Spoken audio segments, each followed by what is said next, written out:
Good morning বন্ধুরা, তো কেমন আছো সবাই? আশা করি সবাই ভালো আছো। তো আজকে সকালে কর্তামশাই কাজে যাবে, তো সকাল সকালেই সে বলল কিছু রান্না করে দিও। তো আমি বললাম ঠিক আছে। তো দেখো, লঙ্কার পকোড়া, শাক ঘন্ট, আলু ভাজি, মাছ ভাজি এগুলো ভেজে দিলাম। কর্তামশাই দেখে বলছে এত কিছু করার কি দরকার ছিল, শুধু মাছ ভাজিতেই হয়ে যেত। আর হ্যাঁ, এটা লোহার কড়াই, কিছু মনে করো না প্লিজ।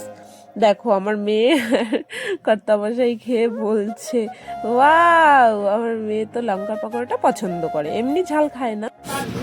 তো বন্ধুরা এখন খাচ্ছি দেখো লঙ্কার চপ,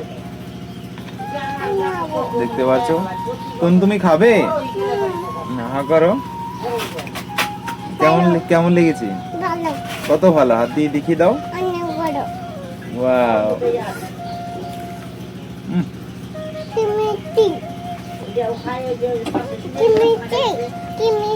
দারুণ হয়েছে বন্ধুরা।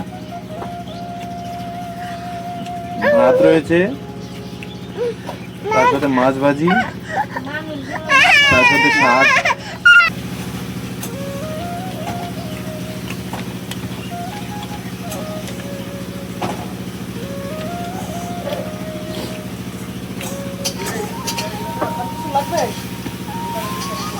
No.